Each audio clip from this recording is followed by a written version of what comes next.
रहीम अस्सलाम वालेकुम नाजरीन, आप यूट्यूब चैनल देख रहे हैं। मैं इमरान खान हूँ। आज कोई बहुत बड़ी खबरें नहीं हैं, लेकिन जो इंपॉर्टेंट चीज़ें हैं मैं आपके साथ शेयर कर देता हूँ। नंबर एक ये है कि इमरान खान साहब की मुलाकातों के हवाले से जितने भी केसेस हैं उन सबको इकट्ठा करके, क्योंकि वो उनकी फैमिली ने भी केसेस किए हुए हैं और उनके पार्टी के दीगर लीडर्स हैं उन्होंने भी केसेस किए हुए हैं। अभी सुहेल अफरीदी नए वज़ीर आला बने, उन्होंने भी केस कर दिया है। ये सारे केसेस इकट्ठे करके अब इस्लामाबाद हाई कोर्ट में एक लार्जर बेंच बना दिया गया। ये केस अब लगेगा 23 तारीख को। जवाब तलब कर लिया अदालत ने कि ले और ये सारे जवाब अपना अपना सुप्रिटेंडेंट जेल को भी, बाकी सबको भी कहा गया ये अपना जवाब ला के जमा करवाएं, बताएं आप क्यों नहीं इमरान खान की मुलाकातें करवा रहे हैं, रीज़न क्या है। तो इसमें जनाब जो बेंच बना उसमें सरफराज डोगर साहब, once again chief justice Islamabad high court, जो इमरान खान के लिए और पाकिस्तान तहरीक इंसाफ के लिए सबसे मुतनाज़ जज हैं, वो इमरान खान से रिलेटेड हर केस में ख़ुद अपने आप को शामिल रखना चाहते हैं। और ये वैसे उनको लाने की शराइत में से भी मुझे एक लगती है कि इमरान खान से रिलेटेड चीज़ों को दबाना है या कंट्रोल करना है तो जस्टिस सरफराज डोगर को अपना किरदार अदा करना पड़ेगा, और वो कर भी रहे हैं। दूसरे अरबाब मोहम्मद ताहिर साहब हैं, तीसरे आज़म खान साहब हैं। ये जजेज़ हैं जो लार्जर बेंच में अब केस सुनेंगे कि इमरान खान साहब की मुलाकातों का मामला क्या है। उम्मीद है कि कोई रास्ता शायद निकले, क्योंकि अदालत के बाद ये तो इख्तियार होता नहीं है कि वो मुलाकात रोक दे। ये तो उन्हें कहना तो यही पड़ेगा अल्टीमेटली कि मुलाकात करवाई जाए। अब उसके अंदर वो दूध में मेंगड़े कैसे डालनी है और काम कैसे ख़राब करना है ये हम देख लेंगे, एक आधे दिन में चीज़ें सामने आ जाएंगी। एक और बड़ा इंकशाफ है नाज़रीन, ये खबर इंपॉर्टेंट है। देखें, हम मादनियात के ऊपर बात करते हैं। पाकिस्तान के पास कीमती मादनियात हैं। अभी कुछ बैनुल अक़वामी रिपोर्टें भी छपी हैं जो ये बताती हैं कि पाकिस्तान के पास जो मादनियात हैं वो नहायत कीमती हैं। यही मादनियात हैं जिनके कुछ नमूने पाकिस्तान के फील्ड मार्शल आसिम मुनीर ने डोनाल्ड ट्रंप को उस वक्त पेश किए जब शहबाज शरीफ भी वहाँ पे मौजूद थे। इसके ऊपर पूरी दुनिया में बड़े अजीबोगरीब मीम्स बनाए गए कि पाकिस्तान का आर्मी चीफ एक दुकानदार की तरह काम करता है। तो ये पाकिस्तान के लिए थोड़ा शर्मिंदगी का बायस बनी वो तस्वीर। लेकिन बाद में ये बताया गया कि ये आर्मी चीफ ने ख़रीद कर डोनाल्ड ट्रंप को दिए और ये मादनियात के नमूने हैं। तो ये एक तरह का ऐसा है कि पाकिस्तान के पास बेहतरीन मादनियात हैं तो अमेरिका को उसमें दिलचस्पी लेनी चाहिए। अब इन मादनियात के अंदर अमेरिका समेत दुनिया के कई बड़े जो स्टेक होल्डर्स हैं उनको दिलचस्पी है। चाइना को बड़ी दिलचस्पी है, उसने पाकिस्तान में बहुत पैसे लगाए। और जब वो पैसे लगा रहे थे, लेकिन जब भी कोई आपको कर्जा देता है तो वो ये देखता है कि मैं इसको कर्जा तो दे रहा हूँ, क्या ये वापस कर सकता है। जब आपको ये पता चलता है कि ये वापस नहीं कर सकता तो फिर आप देखते हैं कि इसकी प्रॉपर्टी कितनी है, इसके बाद गाड़ी कौन सी है, घर कौन सा है, ज़मीन कौन सी है, बाग लगा हुआ है। तो फिर आप हिसाब लगा लेते हैं कि अगर ये मेरे पैसे वापस नहीं दे पाएगा तो ये चीज़ें तो मुझे दे देगा, कम से कम मेरा नुकसान आराम से पूरा हो जाएगा। तो चाइना ने पाकिस्तान को बहुत पैसा दिया और चाइना परवेज़ मुशर्रफ के दौर में सर्वेस कर चुका था कि पाकिस्तान में कहाँ कहाँ पे कौन कौन सी मादनियात मौजूद हैं। अब जो स्पीकर है खैबर पख्तूनख्वा असम्बली के, उन्होंने एक बड़ा इंकशाफ किया और उन्होंने ये बताया कि मुतासरा इलाके जहाँ पे इस वक्त ऑपरेशन चल रहा है, जहाँ पे जंग ज़दा सूरत हाल है, वहाँ पे सिविल हुकूमत के नुमाइंदे या हुकूमती अरकान वहाँ पे नहीं जा सकते, मगर फिर भी वहाँ पे कानकुनी जारी है। यानी मादनियात निकालने का सिलसिला उन इलाकों में जारी है जहाँ पे सिविलियन फटक नहीं सकते, जहाँ पे जो मौजूदा हुकूमत है खैबर पख्तूनख्वा की, उनके नुमाइंदे नहीं जा सकते कि जनाब आपकी जान जा सकती है। तो सिविल हुकूमत के नुमाइंदे वहाँ नहीं जा सकते, लेकिन वहाँ पे कानकुनी की जा रही है, मादनियात निकाली जा रही हैं लगातार। और इस पे उन्होंने एक और जुमला कहा कि कीमती मादनियात के दर्जनों ट्रक रोज़ाना वहाँ से निकल जाते हैं, कोई एक दो ट्रक नहीं। वो कह रहे हैं कीमती मादनियात के दर्जनों ट्रक रोज़ाना उन इलाकों से निकल कर जा रहे हैं, उन्हें तो कुछ नहीं हो रहा। अब उस पर उन्होंने कहा जी एक्शन लिया जाएगा। स्पीकर के मुताबिक आईजी को वो बुलाएंगे और कोर कमांडर को बुलाएंगे और इसके ऊपर ब्रीफिंग लेंगे कि जनाब ये मादनियात कैसे निकल रही हैं वहाँ से। और मादनियात निकालने के ऊपर खैबर पख्तूनख्वा की हुकूमत को एक पॉलिसी बनानी चाहिए, सारी चीज़ों को रिव्यू करना चाहिए कि मादनियात कौन सी निकल रही हैं, किस ठेके के तहत निकल रही हैं, किस कानून के तहत निकल रही हैं और किसको जा रही हैं, और उसमें खैबर पख्तूनख्वा को या वहाँ के जो मकामी अफराद हैं उनको क्या हिस्सा मिल रहा है। कुछ अर्सा पहले DGISPR का एक स्टेटमेंट बड़ा मुतनाज़ हो गया था जिसमें उन्होंने फरमाया था कि ये मादनियात कहते हैं हमारी हैं, तो क्या ये अपने जहेज़ में लेकर आए थे, यानी इनकी माओं के जहेज़ों में तो नहीं आई। ये इस तरह से बात की थी DGISPR का ये कहना था कि मादनियात किसी के जहेज़ भी नहीं आई हुई, ये पाकिस्तान की है। लेकिन अगर पाकिस्तान की है तो पाकिस्तान कौन है? पाकिस्तान के अवाम ही पाकिस्तान है। और जिन इलाकों में ये मादनियात निकल रही हैं, अगर वहाँ बदअमनी रखी जाती है, अमन कायम नहीं किया जाता, या वहाँ तामीर व तरक्की नहीं होती और इन मादनियात के से मिलने वाला जो पैसा है वो उन लोगों की खुशहाली पर नहीं लगता, तो फिर तो कोई फ़ायदा नहीं। अब स्पीकर ने कहा जी इसके ऊपर अब इंक्वायरी करेंगे, कमेटी बनी हुई थी, लेकिन ये वज़ीर आला की तब्दीली का मामला आ गया, लिहाजा अब कमेटी दोबारा से अपना काम करेगी। नाज़रीन, एक और ख़बर है मेरे पास, ये खबर मैंने पढ़ी, मुझे बहुत अजीब लगा, मुझे दुख भी हुआ। ये माजिद निज़ामी साहब की खबर है, उन्होंने ये दी थी और बड़े अच्छे जर्नलिस्ट हैं वो। चंद दिन पहले उन्होंने ये खबर दी थी, 16 अक्टूबर के अखबार में ये खबर छपी हुई थी। अब हुआ ये था कि एक फ़ौजी ऑफिसर है वो शहीद हो गए। खजूरी चेक पोस्ट है एक मीर अली में, खजूरी पोस्ट, वहाँ पे एक साबिक फ़ौजी ऑफिसर है, उनका बेटा ज़फ़र सईद, वो वहाँ पे तैनात था, वो भी अभी फ़ौज में सर्व कर रहा था, वो वहाँ पे शहीद हो गया। और एक दिन उसकी लाश कौमी परचम में लपेट कर एक ताबूत के अंदर उसके घर लाई गई और बताया गया कि इसके सीने पर 5 गोलियां लगी हैं जिनसे ये शहीद हुआ है। और उसके बाद ये कहा गया कि इसका जो है वो पेंशन वगैरह और बाकी चीज़ें आपको मिलेंगी और माली इमदाद भी दी गई। लेकिन जब बेटे की जो बेवा है उन्होंने और जो फैमिली के लोग हैं उन्होंने पेंशन के लिए रब्ता किया इदारे से, तो उन्हें ये बताया गया जी इसने तो ख़ुदकुशी की है।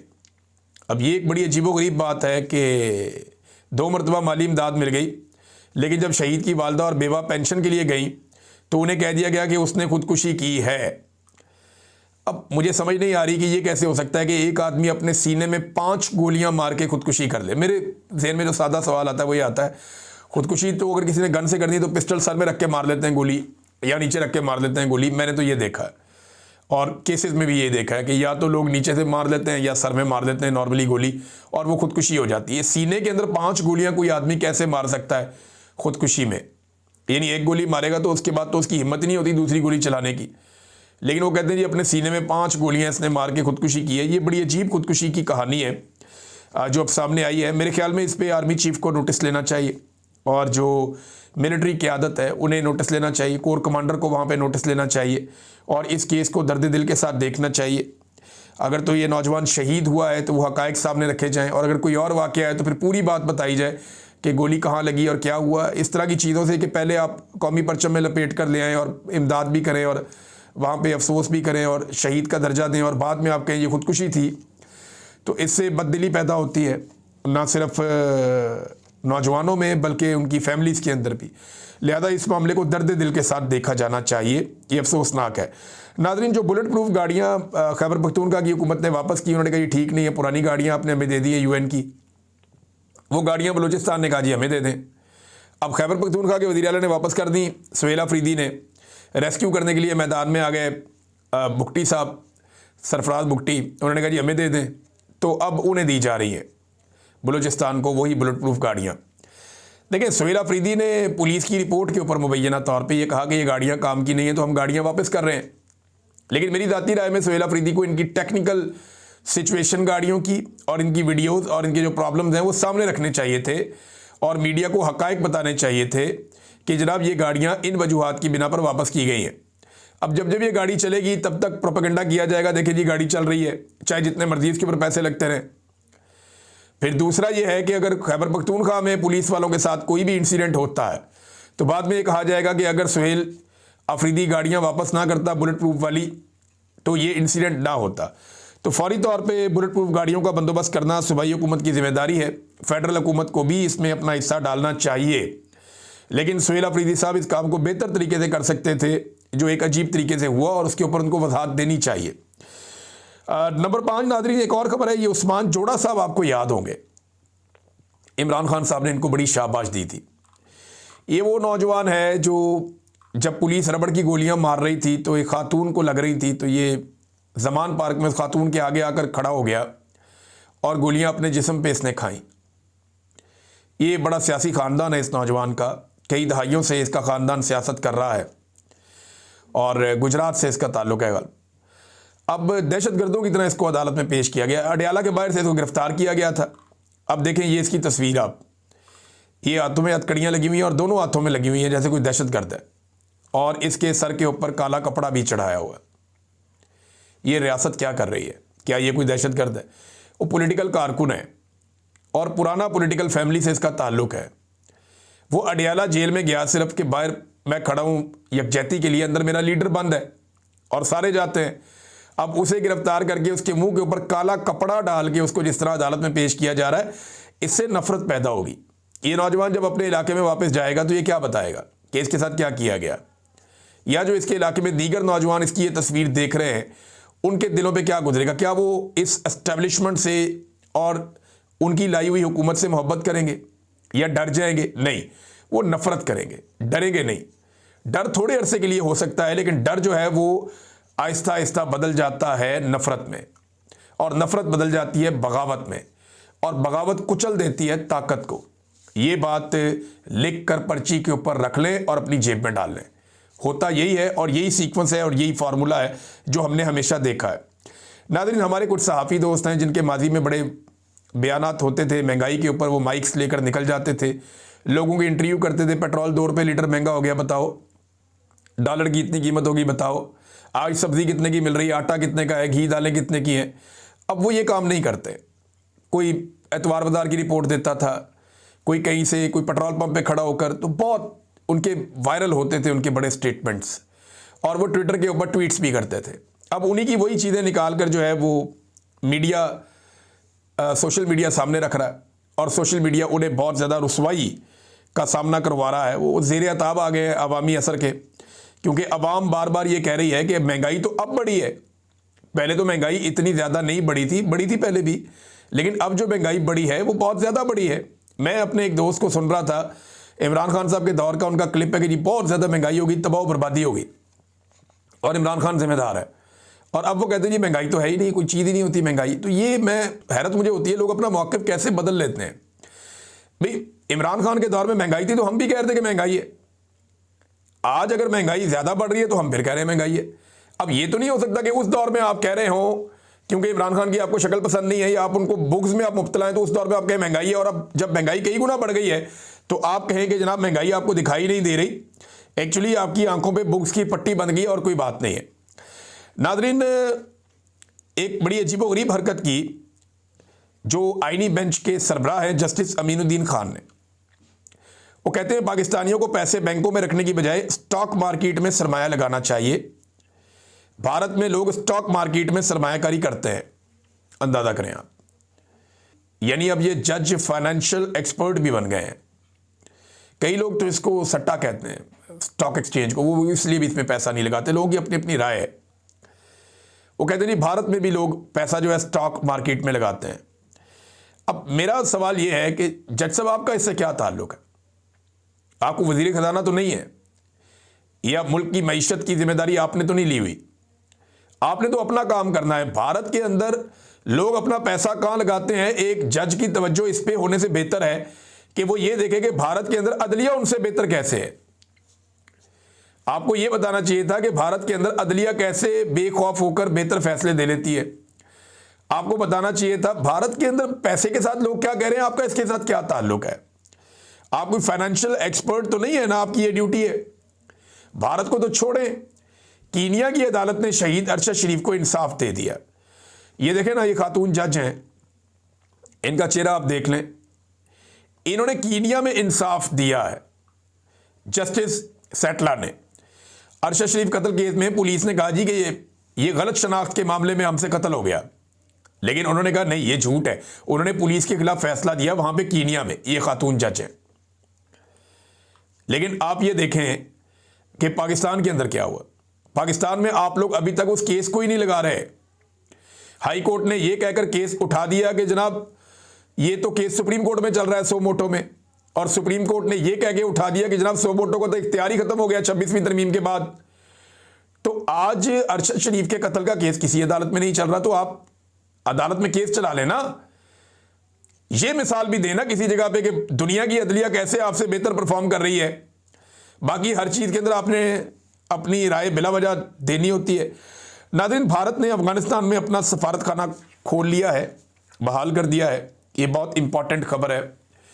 और मैं इसको इसलिए कह रहा हूँ कि पाकिस्तान को थोड़ा तवज्जो देनी पड़ेगी। ये बड़ी अच्छी बात है कि पाकिस्तान की हुकूमत ने अक्लमंदी का सबूत दिया और कतर में जाकर मुज़ाकरात किए और अब इस्तांबुल में भी मुज़ाकरात होने जा रहे हैं। ये बड़ी अच्छी बात है। अफ़गानिस्तान और पाकिस्तान के दरमियान जो मामलात हैं वो जितनी जल्दी तय हो जाएं उतना पाकिस्तान के लिए बेहतर है, क्योंकि जो अजीत दोवल की एक डॉक्ट्राइन है, हम सब जानते हैं कि वो पाकिस्तान को अंदर से कमज़ोर करने की डॉक्ट्राइन है और उस पर उन्होंने बहुत काम किया है। पाकिस्तान के अंदर 2 दर्जन से ज़्यादा उन्होंने अपने टारगेट अचीव किए हैं। उन लोगों को मारा जिन्हें वो समझते थे कि वो भारतीय नैरेटिव के लिए या भारत के लिए कोई प्रॉब्लम हो सकते हैं। आलमी सतह पे उनकी आवाज़ उठती है। यहाँ पे उन्होंने मारा लोगों को। पाकिस्तान में सिखों को भी कत्ल किया गया, दीगर लोगों को भी कत्ल किया गया और भारत ने वहाँ पे सेलिब्रेट किया उसको। तो अजीत दोवल की अपनी एक डॉक्ट्राइन है और अफ़गानिस्तान को भारत बड़े लंबे अरसे तक पाकिस्तान में दहशतगर्दी और तखरीब कारी के लिए इस्तेमाल करता रहा है।